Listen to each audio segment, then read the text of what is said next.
শ্ৰীমন্ত শঙ্কৰ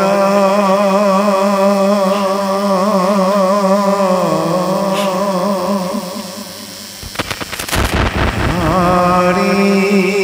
ভকতৰ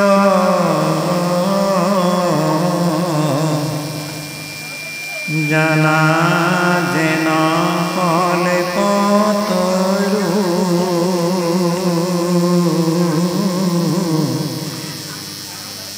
তাহান তো বিনা নাই নাই নাই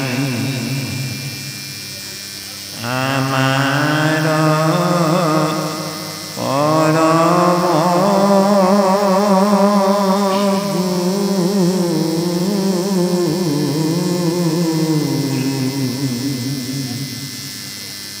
তাহান তো বিনা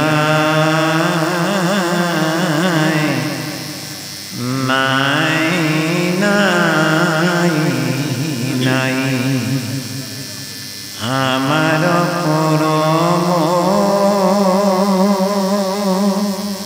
গুরু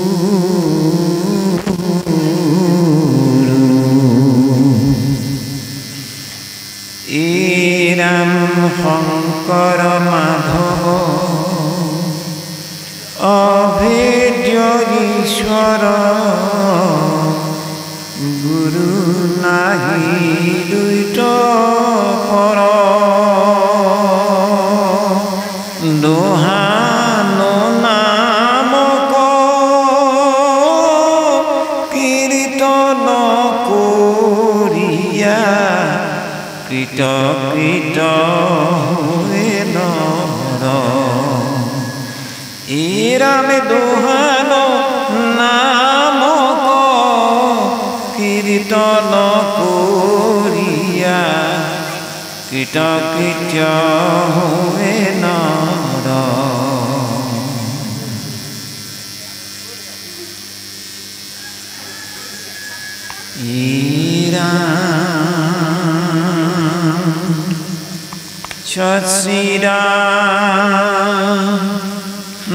नंदरूपाय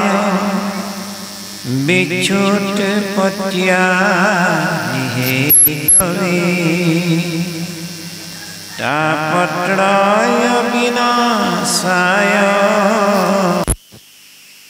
श्री कृष्णाय नमः सचिदानंदरूपाय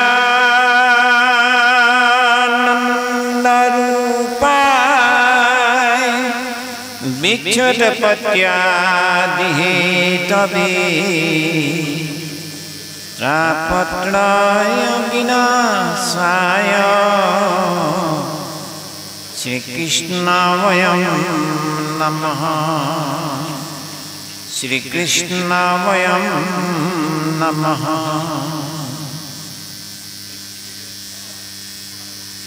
प्रपन्न पारिजाताय तत्र वेत्रैकपालये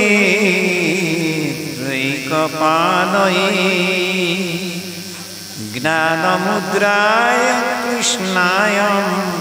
गीतामृतदुहे नमः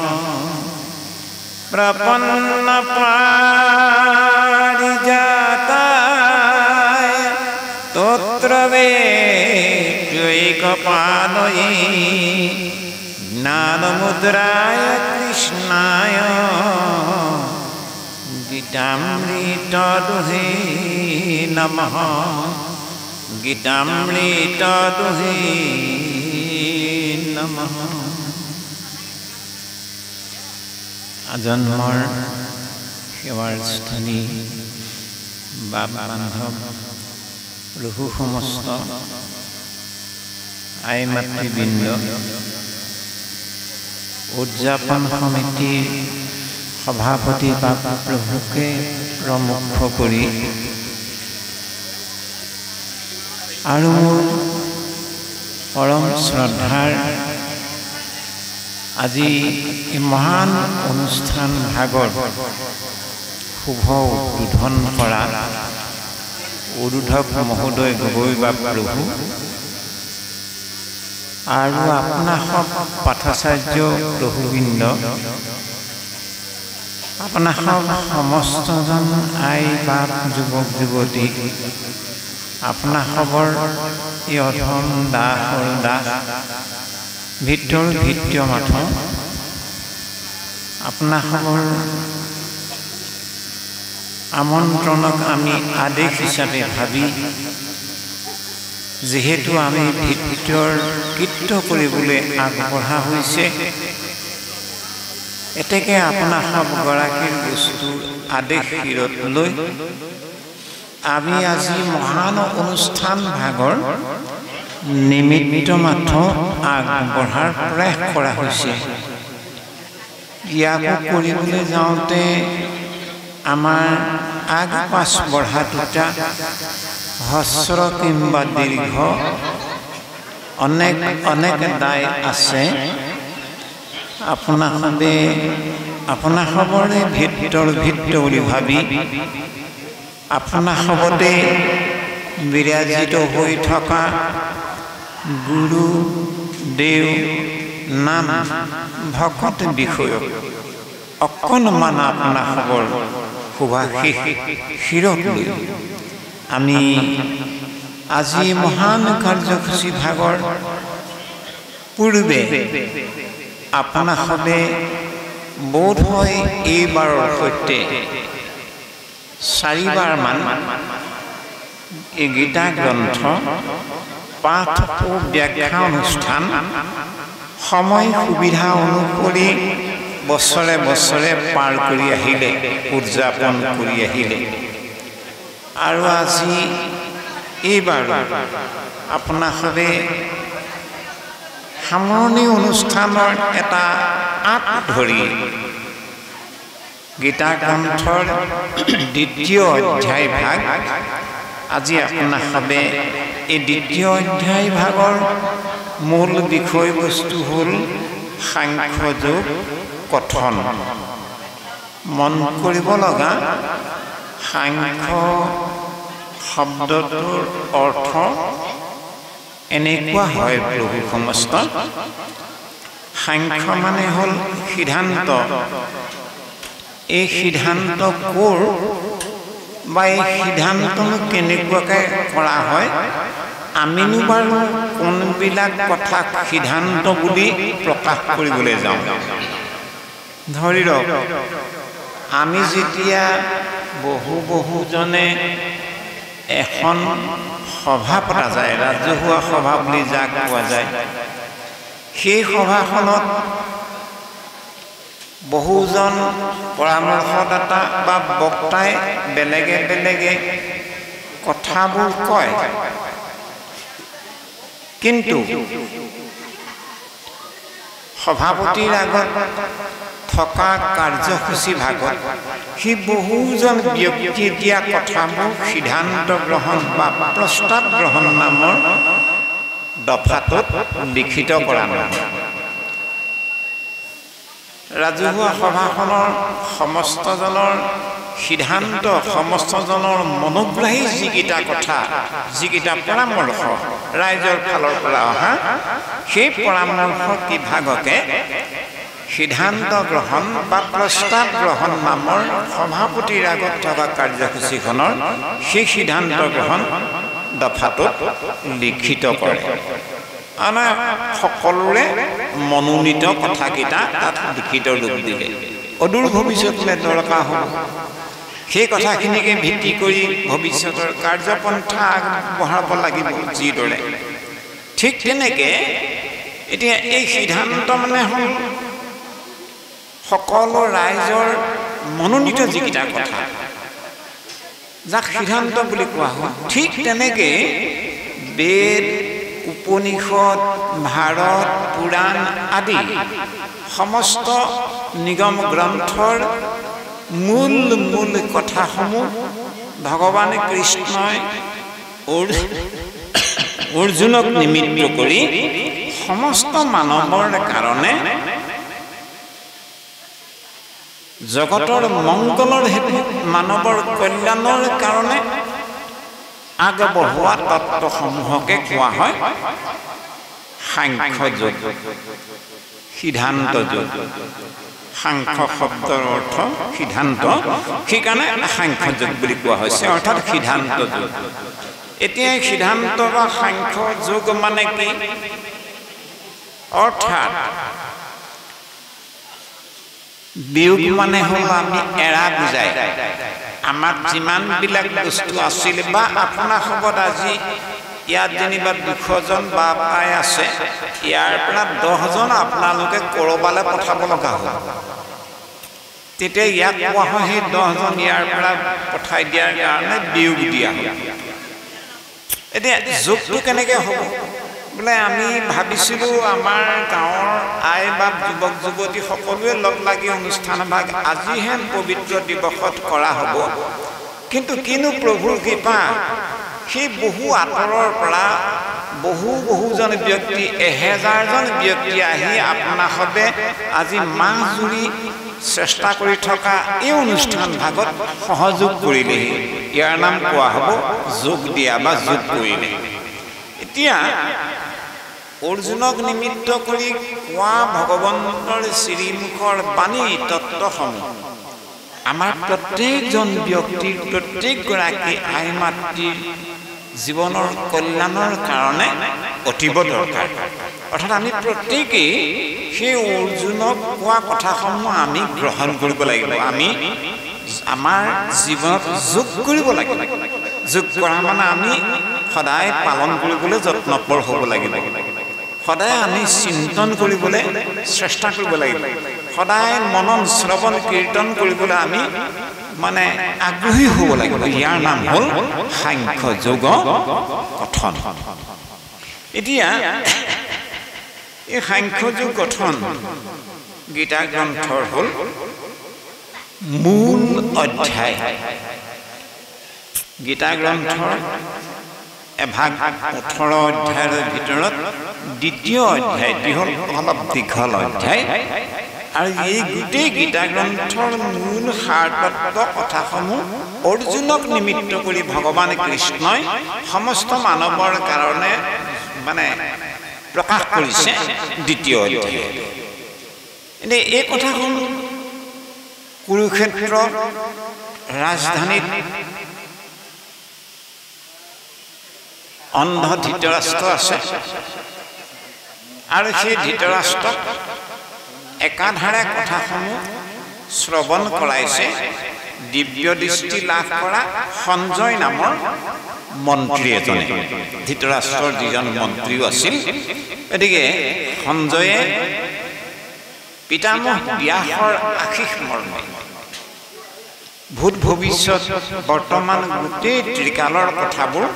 জানন্তা হ'ব পাৰিছে। এই কুৰুক্ষেত্ৰ অন্তঃপুৰত থকা ধৃতৰাষ্ট্ৰৰ লগতে থাকি সঞ্জয়ে কুৰুক্ষেত্ৰৰ ৰণস্থলীত কাৰ কি হৈছে নহৈছে, কোনে কাক কি বুলি কৈছে, এই গোটেই কথাবোৰ হুবহু দাঙি ধৰি ধৃতৰাষ্ট্ৰক যোগান দিব পাৰিছিল সঞ্জয়ে। এতিয়া আমাক পদে কি বুলি ক'লে, প্ৰথম পদে ৰাম সঞ্জয় বদতি শুনা কুৰুপতি, পাছে যে ন কথা ভৈলা শোক সমুদ্ৰত মোহয়ুৰ্মি উঠি ধনঞ্জয় তল বহিলা। সঞ্জয়ে ক'লে, সঞ্জয় পদতি সঞ্জয়ে কৈছে, শুনা কুৰুপতি, হে ধৃতৰাষ্ট্ৰ, হে ৰাজন, শুনাচোন শুনা। কি হ'ল গম পাইছে ৰাজন? স্বাভাৱিকতে অৰ্জুন শোক সমুদ্ৰত সমুলঞ্চে ডুবি গৈছে নহয়। যিদৰে নদী বা সাগৰত ডুবিলে আৰু বচাৰ টান আছে, কেনেবাকে বাচিবগৈ পাৰে, ঠিক তেনেকে আন এখন সমুদ্ৰ আছে শোক সমুদ্ৰ এই শোক সমুদ্ৰত হীৰাজন অৰ্জুন সম্বলঞ্চে তল গ'ল এনেই তল যাব নোৱাৰে অৰ্জুন শোক সমুদ্ৰত তল যোৱাৰ এটা কাৰণ হ'ল যেনেকৈ সাগৰত তল যাবলৈ হ'লে মানুহজন হয় সাঁতুৰিব নজনা হ'ব লাগিব নহ'লে সাগৰৰ কোবাল ঢৌৰ হেঁচাত মানুহজন তললৈ ডুবি যাব নদীৰ কোবাল সোঁতৰ প্ৰভাৱত তললৈ যাব পাৰে বা সাঁতুৰিব নজনা কাৰণে তললৈ যাব পাৰে গতিকে এতিয়া অৰ্জুন শোক সমুদ্ৰত তল গ'ল এছাতি ধুমুহা আহিল উৰ্মি আহিল সেই উৰ্মি ছাতি কি মোহ উৰ্মি অৰ্থাৎ আমি প্ৰত্যেকজন আই বাপৰ জীৱনতো আমি কম বা বেছি হ'ব পাৰে প্ৰত্যেকজনৰে শোক সমুদ্ৰৰ লগত আমি সাঁতুৰি নাদুৰিয়ে থাকিব লগা হৈছে আমাৰ প্ৰত্যেকৰে শোক আছে কাৰোবাৰ পুত্ৰক লৈ শোক কাৰোবাৰ পত্নীক লৈ শোক কাৰোবাৰ স্বামীক লৈ শোক কাৰোবাৰ পিতা মাতাক লৈ শোক কাৰোবাৰ ভাই ভাতৃক লৈ শোক আকৌ কাৰোবাৰ টকা পইচাক লৈ শোক কাৰোবাৰ সা সম্পদ অন্যবোৰক লৈ শোক বিভিন্ন শিতানৰ পৰা আমি প্ৰত্যেকজন মানুহ বা আই বাপৰ জীৱনত শোক সমুদ্ৰত আমি হাবুডুবু খাই আছো পিছে অৰ্জুনে যিদৰে মোহ উৰ্মিগ্ৰস্ত হৈ এই শোক সমুদ্ৰত তল গৈছে ঠিক তেনেকে আমিও কেতিয়াবা কেতিয়াবা এই যে ধন টকা পইচাক লৈ আমাৰ শোক কেতিয়াবা আমি পিতা মাতাক লৈ আমাৰ শোক কেতিয়াবা ভাই ভাতৃ কেতিয়াবা পতি পত্নীৰ মাজত শোক এই শোকৰ মাত্ৰাটোত মোহ উৰ্মিয়ে এনেকুৱা ধৰণে ক্ৰিয়া কৰিবলৈ ধৰে যাৰ কাৰণে নেকি মানুহৰ হিতাহিত জ্ঞানটো সমুলঞ্চে নোহোৱা হৈ যায় ফলস্বৰূপে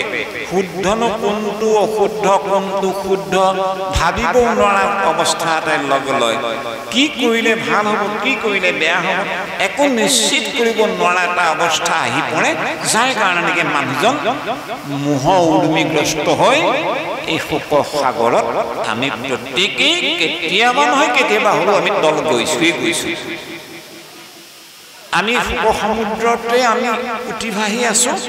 আৰু কেতিয়াবা আমাৰ জীৱনত মোহ উৰ্মি উঠাৰ লগে লগে আমি একেবাৰে ভাগি পৰি যাওঁ এইটো হ'ল আমাৰ প্ৰত্যেকজন মানুহৰ লগত জড়িত হৈ থকা এটা পৰিৱেশ এই পৰিৱেশটো অৰ্জুনৰ এতিয়া অৰ্জুনে কি কৰিলে যিজন অৰ্জুনে সখা কৃষ্ণক কুৰু পাণ্ডৱৰ সমৰৰ অৰ্জুনে নিজৰ ৰথখনৰ ৰথ পৰিচালনা কৰিবৰ কাৰণে কৃষ্ণক সাৰথী হিচাপে বৰণ কৰি আনি ৰথত তুলি লৈ সংগ্ৰাম ভূমিলৈ আহিলে আৰু কুৰুক্ষেত্ৰ ৰণস্থলীলৈ আহি যেতিয়া মানে প্ৰত্যক্ষভাৱে পিতৃস্বৰূপ কোনোবা ভাই ভাতৃস্বৰূপ কোনোবা শহুৰ সম্পৰ্কীয় কোনোবা শালপতি সম্পৰ্কীয় কোনোবা ভাই ভাতৃ সম্পৰ্কীয় এই গোটেই লোকবিলাকক যেতিয়া একেটো সময়তে একেডোখৰ জেগাতে একেটা সময়তে দেখা পালে প্ৰত্যক্ষ হ'ল স্বাভাৱিকৰে অৰ্জুন মোহাগ্ৰস্ত হৈ গ'ল ঠিক তেনেকৈ আমাৰ তেনেকুৱা হয় আপুনি চাবচোন এজন ব্যক্তিৰ কাৰণে আপোনাৰ যেনিবা এটা ভাৱ এটা আছে আপুনি ব্যক্তিজনক মানে শ্ৰদ্ধা কৰে কিন্তু দেখা নাই ব্যক্তিজন কিন্তু যিদিনা নামহে শুনিছে ব্যক্তিজন দেখা নাই যিদিনা আপুনি প্ৰত্যক্ষ ব্যক্তিজনক দেখা পাব তেতিয়া আপোনাৰ সেই দেখাৰ লগে লগে সেই ব্যক্তিজনৰ কাৰণে ভাৱনাটো অলপ তাৰতম্য হৈ যায় হয় ভাৱনাটো অতি তীব্ৰতৰ হ'ব নহয় ভাৱনাটো কমিও যাব পাৰে কাৰণ লৈ এনেকুৱাকে কমি যাব পাৰে মইতো আগতে একেলগে দেখা হ'লে মই নাহিলোহেঁতেন এই বুলিয়ে কৈ দিবলৈ মন যায় আকৌ কেতিয়াবা ভাৱনাৰ তাৰতম্য এনেকুৱা হয় দেহিও ইমান দিনে বাপজনৰ কথা শুনিহে আছিলোঁ দেহিও আজি কি যে সৌভাগ্য প্ৰত্যক্ষ দৰ্শন পালোঁ ভাৱৰ মানে মাত্ৰাটো ভকতিৰ মাত্ৰাটো বাঢ়ি যাবলৈ আছে দেখাৰ প্ৰত্যক্ষ দৰ্শনৰ এইটো হ'ল মানে এটা বিশেষ লক্ষণ যে অৰ্জুনে আগত নাজানিছিল নেকি যে ভাই ভাতৃৰ লগত সংগ্ৰাম কৰিবগৈ লাগিব আগত নাজানিছিল যে গুৰু দ্ৰোণাচাৰ্য পিতামহ ভীষ্মাচাৰ্য কৃপাচাৰ্য আদি গুৰুতুল্য লোকসকলৰ লগত যুঁজিবলৈ যাব লাগিব জানিছিল শুনিছিল কিন্তু প্ৰত্যক্ষ হোৱা নাছিল একেলগে সেইদিনালৈকে কোনোদিনে একেলগে সকলোকে দেখা নাছিল এনেকেতো ব্যক্তিগতভাৱে দ্ৰোণাচাৰ্যক দেখিছে পিতামহ ভীষ্মক দেখিছে দুৰ্যোধনক দেখিছে দুঃশাসন আদি অনেক মানে ভাই ভাতৃসকলক দৰ্শন হৈছে কিন্তু একেটা সময়তে গোটেইসকলক মিলাই এডোখৰ জেগাত দেখাটো সেইদিনে প্ৰথম গতিকে স্বাভাৱিকতে একেলগে দেখাৰ কাৰণে অৰ্জুনৰ এতিয়া শোকৰ সমুদ্ৰত মোহ উৰ্মিয়ে প্ৰবলভাৱে মোহৰ এচাটি হাৱা বলিবলৈ ধৰিলে অৰ্জুনৰ হৃদয়ত এই মোহ উৰ্মিত অৰ্জুন এতিয়া মানে স্বাভাৱিকতে হাতৰ পৰা গাণ্ডীৱ ধনু আপোনা আপুনি খহি পৰিল অৰ্জুনে ক'বই নোৱাৰা অৰ্জুনৰ বাক্য যেন থিৰেৰে বাক্য নোলাবই স্বাভাৱিকতে অৰ্জুনৰ শৰীৰ কঁপিবলৈ ধৰিলে অৰ্জুনে যেন মানে যুদ্ধটো এটা মানে একেবাৰে অন্যায় কথা একেবাৰে হিংসা বৃত্তি আদি আদি ভাৱনাই অৰ্জুনৰ মনটোত একেবাৰে ওলোটা কৰি পেলালে তে অৰ্জুনে সিদ্ধান্ত কৰিলে যে নাই নাই হে সখা কৃষ্ণ মই এতিয়ালৈকে যি ভুল কৰিলোঁ মই আৰু কোনো ভুল নকৰোঁ বোলে কি গুৰু নহত্বাহি মহানুভাবান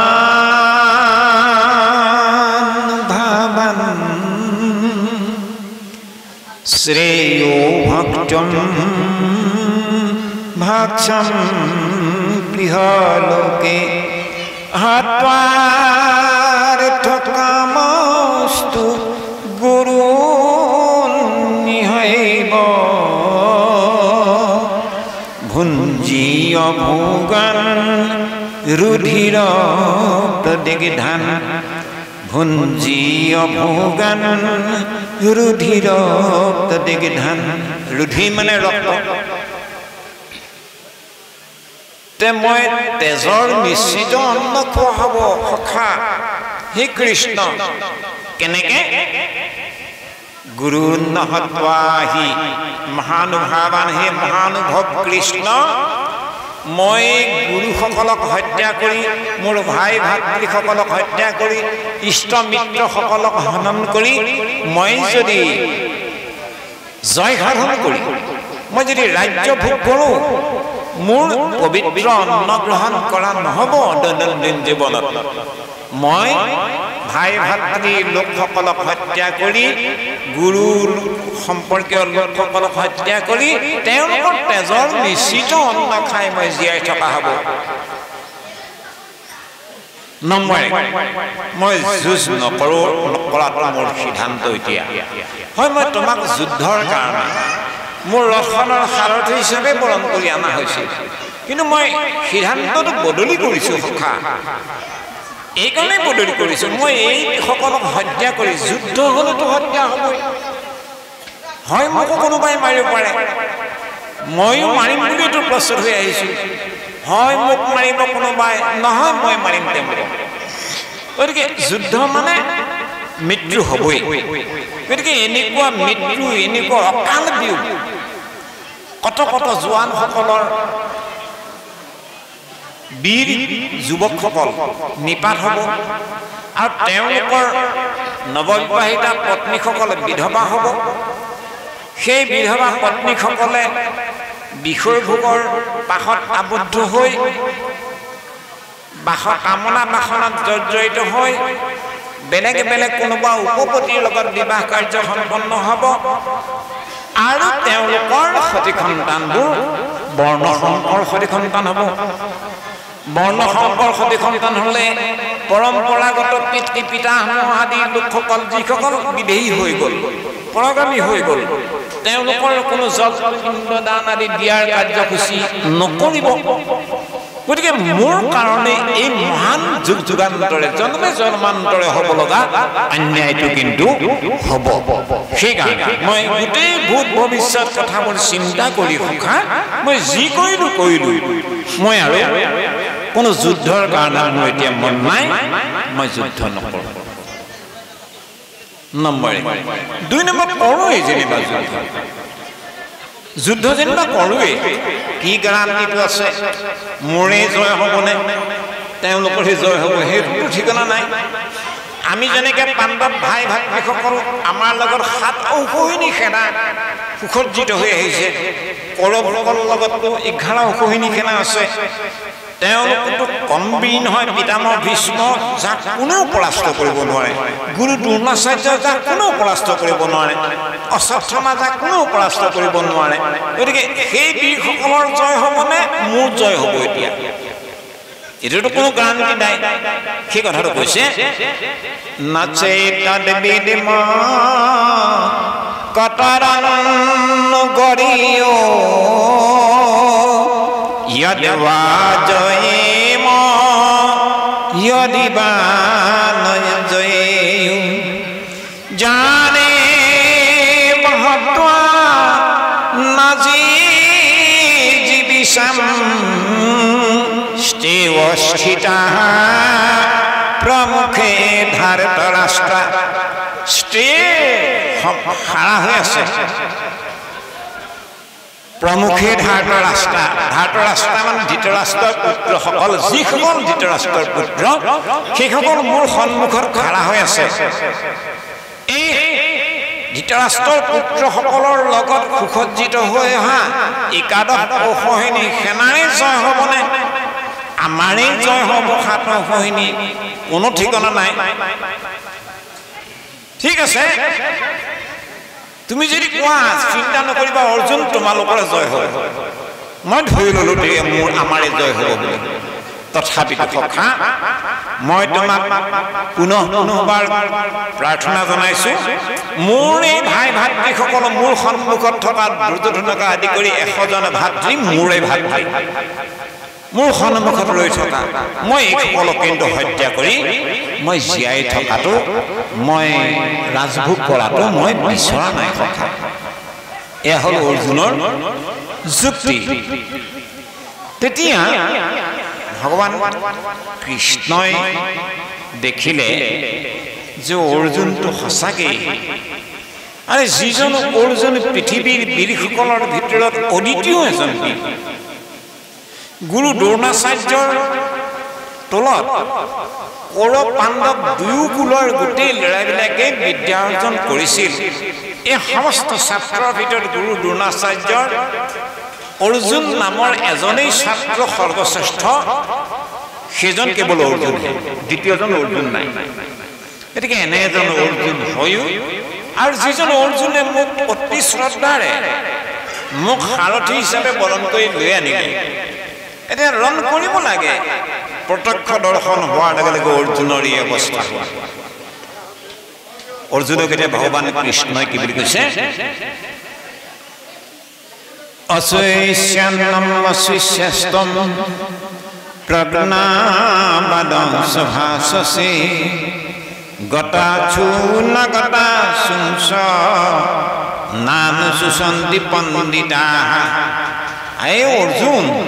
অশৈষ্যান্নম অশৈষ্যস্তম হে অৰ্জুন যিটো বস্তুৰ কাৰণে শোক কৰিবলগীয়া নাই তাতে তুমি শোক কৰিছা যিটো বস্তুৰ কাৰণে শোক কৰিবলগীয়া নাই যাৰ কাৰণে শোক কৰিব লাগে তাৰ কাৰণে তুমি শোক কৰা নাই যাৰ কাৰণে শোক কৰিব নালাগে তুমি তাৰ কাৰণে শোক কৰিছা আৰু তাৰ কাৰণে তুমি মোক প্ৰজ্ঞাবাদং সভাসসে তোমাৰ ভাষাটো এনেকুৱা হৈছে যেন মই অকৰা আৰু তুমি মহাপণ্ডিত এজনে মোক বুজাইছা মই একোকে নাজানো তুমি মোতকৈ বেছিকৈ জনা হৈ মোক তুমি বুজাইছা সখা চোৱাচোন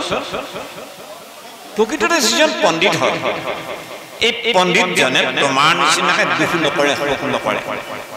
কেলে দুখ বা শোক পণ্ডিতে নকৰে শুনাচোন আৰু তুমি বেছ তোমাৰ যুক্তিবোৰ দেখি এনেকুৱা লাগিছে তুমি যে এজন মহান পণ্ডিতহে মইহে মূৰ্খ এজন পণ্ডিতৰ নিচিনা তুমি যুক্তি দৰ্শাইছা প্ৰকৃততে তোমাৰ যিবোৰ যুক্তি সেই যুক্তিবোৰত মই বিচাৰ কৰি চাইছোঁ তাত কোনো তুমি শোক কৰিবলগীয়া দুখ কৰিবলগীয়া কাৰণ একোৱেই নাই কেলে নাই গতা চূৰ্ণ গতা চুঞ্চ নানু সুশান্তি পণ্ডিতা অৰ্থাৎ গতা চূৰ্ণ গতা চুঞ্চ মানে দেহ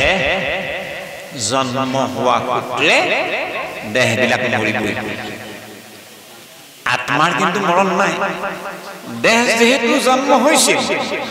আৰে পিতামহ ভীষ্মাচাৰ্যমূলক দ্ৰোণাচাৰ্যমূলক অশ্বত্থামামূলক যিয়েই নোবোলক এই দেহবিলাকৰ তোমাৰ ভাই ভাতৃ বুলি ভাবিছা তোমাৰ ইষ্ট মিত্ৰ বুলি ভাবিছা তোমাৰ শহুৰ শাহুৰ বুলি ভাবিছা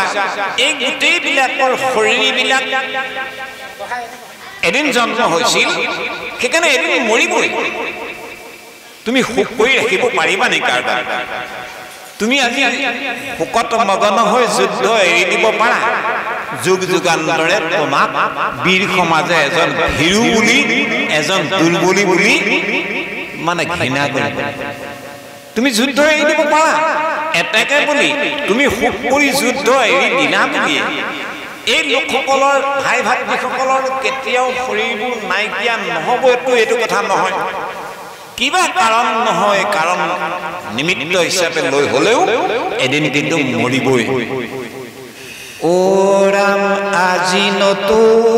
হওক শত বছৰ অন্তৰে অৱশ্যে মৰণ আছৈ হবে জগতৰে আজি নহ'ব পাৰে 100 বছৰ দেৰি হ'ব পাৰে অৱশ্যে মৰণ আছে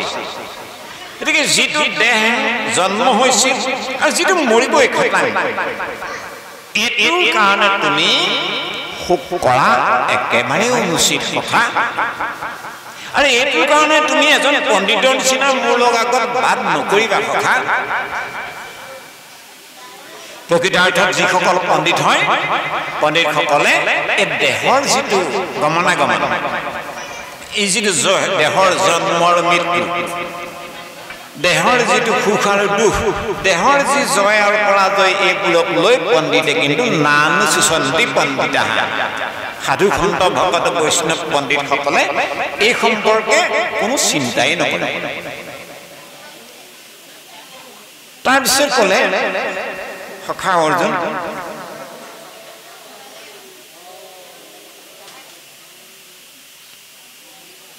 সখা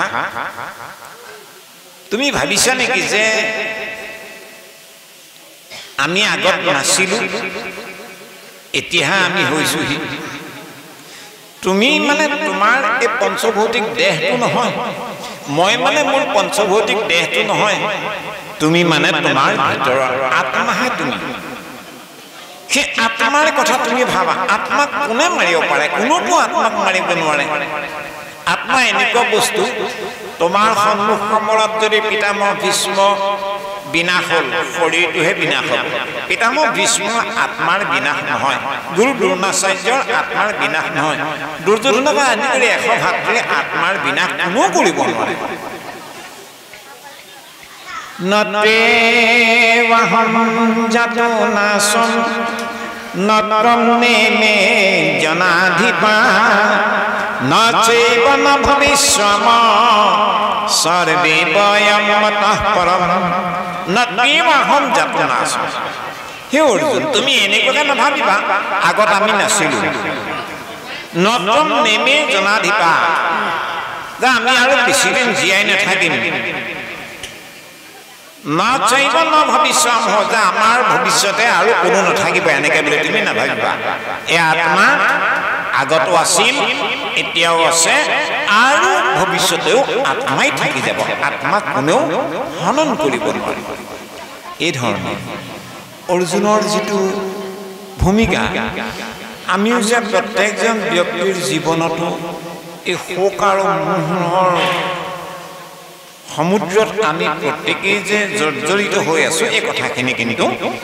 বৰ্তমান পদলৈকে এনেধৰণে প্ৰকাশিত হ'ল ইয়াৰ পৰৱৰ্তী পদত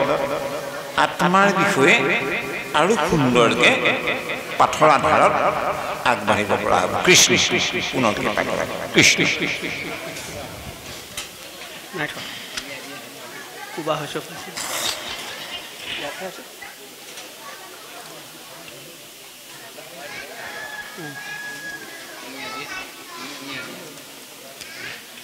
হে ৰাম তুমি আমি আদি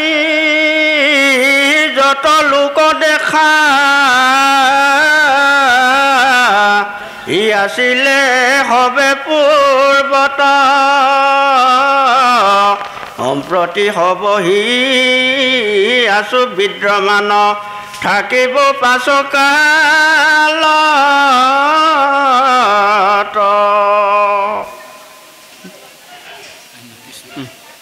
হে ৰাম বলিয়া ঈশ্বৰ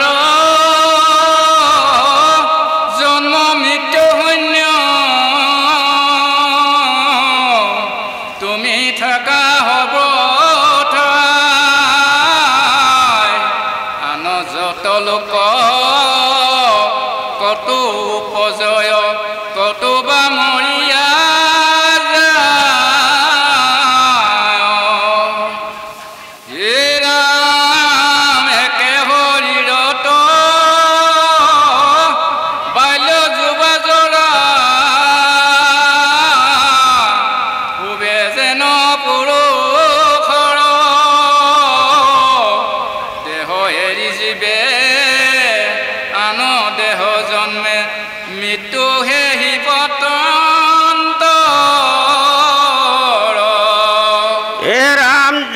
বাল্য দেহ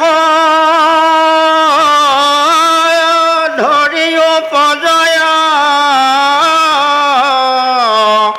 যুৱা হুৱে মধ্যকালে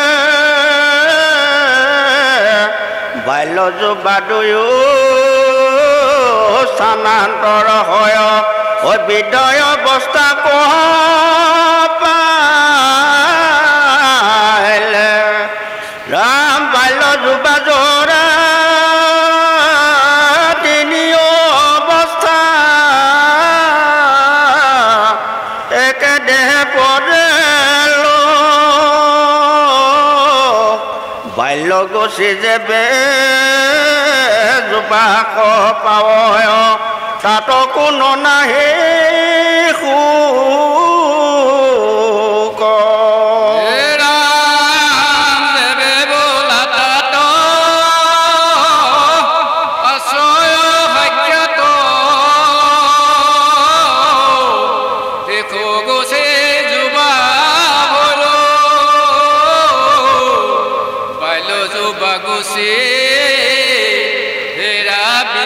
হইলা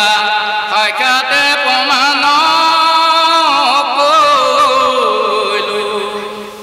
হে ৰাম যদি গলাৰো এহি দেহ নষ্টে এও জীৱ নষ্ট যায় আন দেহ ধৰি কোনো বাৰ আশী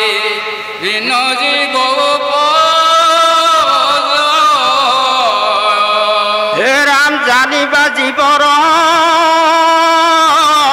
পূৰ্বৰ দেহৰ কৰ্মৰ সংস্কাৰ যত সেই সংস্কাৰে পুনো দেহ ধৰে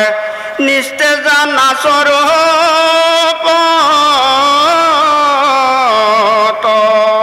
কৃষ্ণ যেন কৃষ্ণ এইখিনিতে আকৌ চাওক প্ৰভু সমস্ত আই মাতৃবৃন্দ তে ভগৱান কৃষ্ণই অৰ্জুনক নিমিত্ত কৰি আমি ভাবি থকা ভ্ৰান্ত ধাৰণাসমূহক দূৰ কৰিবৰ কাৰণে কিমান যে কৃপা কৰিছে মন কৰিব লগা আমি ভাবি থকা ভুল ধাৰণাবোৰ কি আমি যে ভাবি আছোঁ দেহি মই মৰিম দেহি মোৰ ল'ৰাটো মৰিল নহয় গ'ল আৰু সি মৰিলে আৰু দেহি অমুকটো হ'ল নহয় মই তেখেতৰ গাড়ী কেনেকৈ থাকিম আদি আমি যিমানবিলাক ভাৱনা কামনা বাসনা চব এই কামনা ভাৱনাবিলাক দেহজনিত কামনা মনোগত কামনা আমাৰ মনৰ ভাৱনা এই মনৰ ভাৱনাবোৰতে আমি দিনে ৰাতিয়ে অতি জৰ্জৰিত হৈ আছোঁ যাৰ কাৰণে নেকি আমি শান্তি বিচাৰি ওৰেটো জীৱন পাঠ কৰিছোঁ কোনোদিনেই কিন্তু শান্তিৰ ফালে আমি যাত্ৰাই কৰিব পৰা নাই এটা খোজো আগবঢ়াব পৰা নাই সাংসাৰিক যিমানবিলাক সুখৰ আলম লৈছোঁ সাংসাৰিক যিমানবিলাক সুখ বিষয়ভোগৰ স্বাদন কৰিছোঁ সিমানে অকণমান সুখৰ পৰিপ্ৰেক্ষিতত পৰৱৰ্তী সময়ত ভয়ানক একোটা দুখে আমাক কিন্তু একেবাৰে খুলি খাই দিছে অকণমান সুখৰ নিচিনা লাগে পৰৱৰ্তী সময়ত বিৰাট দুখ একোটাই আমাক যথাসৰ্বস্ব হৰণ কৰি লৈ গুচি যায় তে লাভ ক'ত থাকিল আমাৰ তাতেতো আমি মগ্ন হৈ আছোঁ এই যে আমি কোনোদিনেই যিটো বস্তুৰ কাৰণে ভাবিব লাগিছিলে কোনোদিনেই ভবা নাই কেৱল ভাবিছোঁ বিষয় বাসনাত মগ্ন হৈ মোৰ ল'ৰা মোৰ ছোৱালী মোৰ স্বামী মোৰ পত্নী মোৰ ভাই ভাতৃৰ কাৰণে মোৰ টকা পইচা ঘৰ দুৱাৰ কাৰণে এই যে ইমান ওৰেটো জীৱন ভাবিয়েই মানে এই পঞ্চভৌতিক দেহটোক পাপ কৰি দিলোঁ এতিয়া মোৰ যদি মৰিবৰ সময় হয় মোৰ ওৰেটো জীৱনত ভাবি থকা মোৰ ল'ৰা মই কাৰ কাৰণে ভাবিলোঁ মোৰ পত্নীৰ কাৰণে ভাবিলোঁ ল'ৰা ছোৱালীৰ কাৰণে ভাবিলোঁ তে সিহঁতি কোনোবা তহঁতি মোৰ লগত এতিয়া ওলা মই আৰু তহঁতৰ কাৰণে ওৰেটো জীৱন ভাবিলোঁ তহঁতিটোৱে যাব লাগে নহয় মোৰ লগত মই তহঁতক যে ভাল পাওঁ তহঁতিও যে মোক শ্ৰদ্ধা কৰ ভাল পাওঁ এতেকে মোক আৰু জমটোতে নিবলৈ আহিছে তহঁতিও ওলা পায় সেইটো হ'ব নেকি কেতিয়াও নহয় আপোনাক যিমানেই শ্ৰদ্ধা নকৰক এটা সময়লৈকে শ্ৰদ্ধা আপুনি যিমানেই মৰম নকৰক এটা সময়লৈকে মৰমটো বৰ্তি থাকিব তাৰপিছত আপুনি জমটোক আৰু যদি কৈফিয়ত দিয়ে উপায় হয় মোক নধৰিবি মোৰ ল'ৰাটো মানে বৰ দুখ পাব নহয় মোৰ পৰিবাৰ যদি কেনেকৈ চলিব কাৰ কথা কালে নামানিব লৈ গুচি যাব গতিকে আমি ওৰেটো জীৱন যাৰ কাৰণে ভাবিছিলোঁ এটা ফুটা কৰিও আমি আমাৰ লগত লৈ যাব নোৱাৰোঁ ভাবিব লাগিছিল আত্মাৰ কাৰণে ভাবিলোঁ দেহৰ কাৰণে এতিয়া আত্মাৰ নাম এটা আছে তাৰ নাম হ'ল দেহি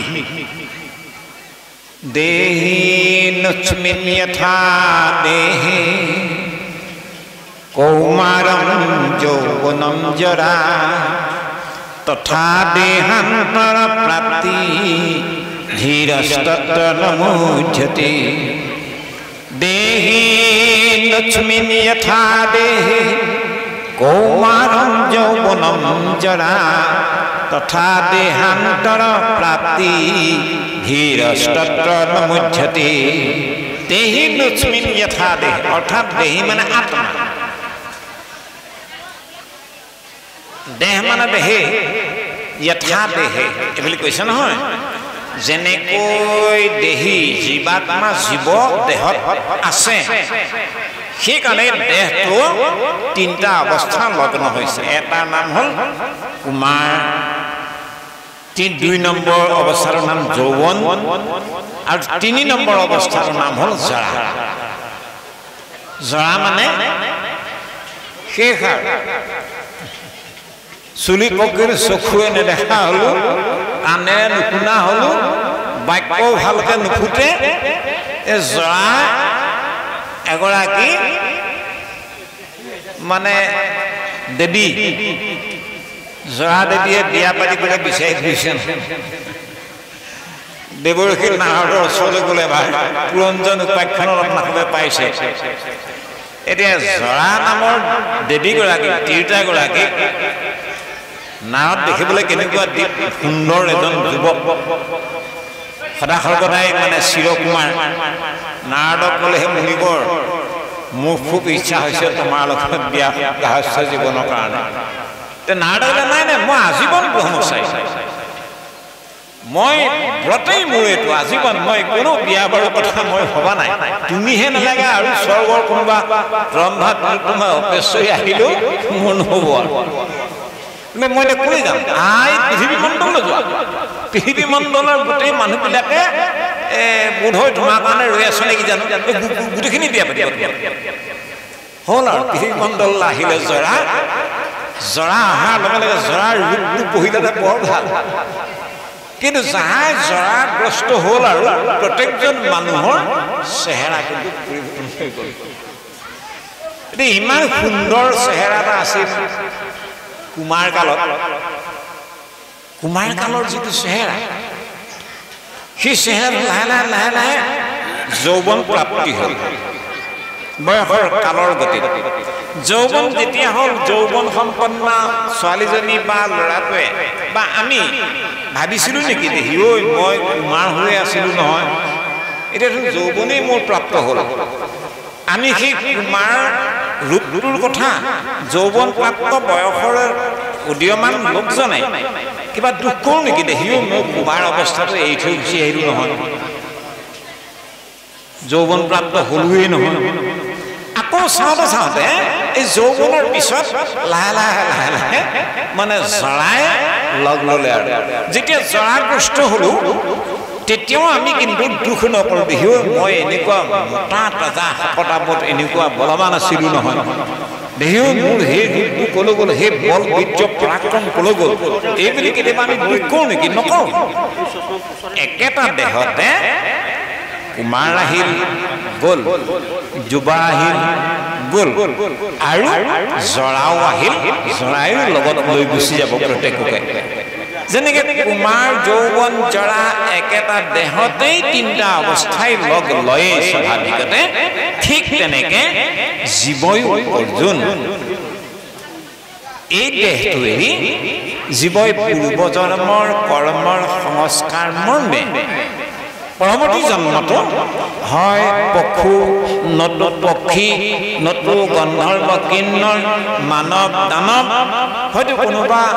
মানুহৰ জন্মটো উপনীত হ'ব পাৰে যোনিত বা নতু ইতৰ প্ৰাণীটো ক'ৰবাত সোমাই থাকিব লগা হ'ব পাৰে পূৰ্বজন্মৰ কৰ্মৰ সংস্কাৰ অনুসৰিয়ে এই কাম কৰে পিছে নৰজন্ম পোৱাটো দেৱৰো দুৰ্লভ আমি সমস্তজনে আমি নৰ আমি এনেই নৰ হ'বলৈ পোৱা নাই শাস্ত্ৰৰ বিচাৰ মৰ্মে যাহাৰ জন্মে জন্মান্তৰ পুণ্য আছে অসংখ্যাত সেহিহে পাতে কাণ কৃষ্ণৰ কথাত আমি জন্মে জন্মান্তৰৰ ৰাখি ৰাখি পুণ্য আছিল কাৰণে নৰজন্মটো পালোৱেই আৰু আমি নৰজন্ম ধৰি ভগৱন্তৰ গুঞ্জহানি শুনাৰ সৌভাগ্য আমাৰ হ'ল প্ৰথমে আমি মন কৰিলোঁ আমি যে গীতা অনুষ্ঠান বা ভাগৱত অনুষ্ঠানৰ কাৰণে মনোনিৱেশ কৰিব পাৰোঁ এইকাৰণে পাৰোঁ আমাৰ নিচিনা মানুহটো ঢেৰ আছে বহুতেতো নোৱাৰে গতিকে যিসকলে কৰে সেইসকলৰ জানিব লাগিব পূৰ্বজন্মৰ নিশ্চয় মানে অৰ্বুদ পুণ্য আছে কাৰণে ইহ জন্মত হৰিৰ গুঞ্জহৰ কাৰণে শ্ৰদ্ধাৱান হ'ব পৰা হয় অৰ্জুন যিদৰে এই জীৱাত্মাই এই দেহটোতে আছে দেহটোৰ তিনিটা অৱস্থা হ'ল তিনিটা অৱস্থাই মানুহক দৰ্শাই দিলে কুমাৰ অৱস্থাটোৰ ৰূপটো বেলেগ আপুনি কুমাৰ কালৰ যদি ফটোখন মাৰি থৈছে এতিয়া আপুনি মানে বাৰ্ধক্য হ'ল নহয় এতিয়া যদি আপুনি চাই পঠিয়ায় আপোনাৰ কুমাৰ দিনত মাৰি থোৱা ফটোখন মানে তেতিয়া উপলব্ধি হ'ব দেখিও মোৰ শুইটো তেতিয়া এনেকুৱা আছিল এতিয়া আমি বৃদ্ধ হ'লো যুৱা কালত মাৰি থোৱা ফটোখন এবাৰ চালে তেতিয়া বুজা যাব যে ৰাম মোৰ এইটো দেহ এনেকুৱা আছিল নে গমকেই নেপালো ই যে পৰিৱৰ্তন হৈ আহিল কোনোবা এদিনা কুমাৰ অৱস্থাত থাকোঁতে যুৱা অৱস্থালৈ অহাৰ দিন ধৰি সেইদিনা কুমাৰ অৱস্থাই যুৱা অৱস্থাক দুখ কৰিছিল নেকি দেহি ঐ তই মানে মোক এৰি থৈ গুচি গলি আকৌ মানে বাৰ্ধক্যই যুৱা অৱস্থাক এইটো কৈ থৈছিল নেকি যে তই আমাৰ এই ৰূপটো লৈ গুচি গলি বাৰ্ধক্য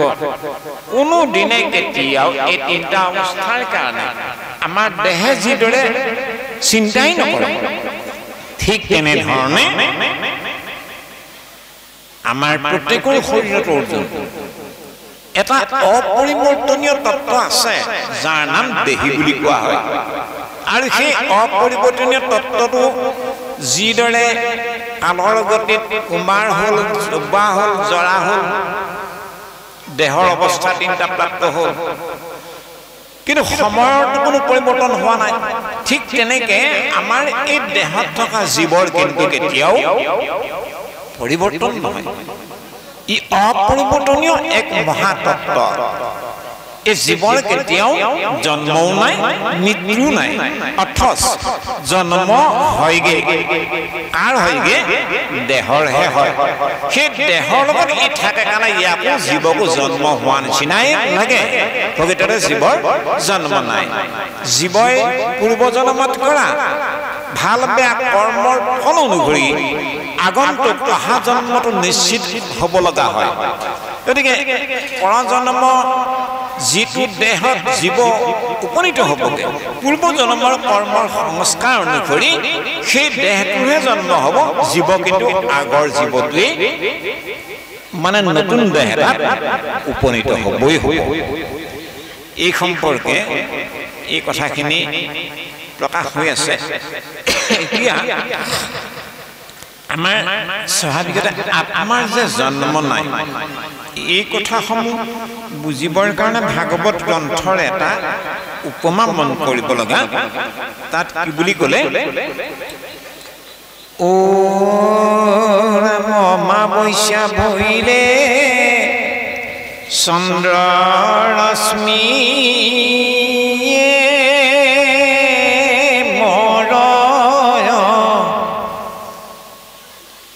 দ্বিতীয়া তিথিতে পুনু প্ৰকাশ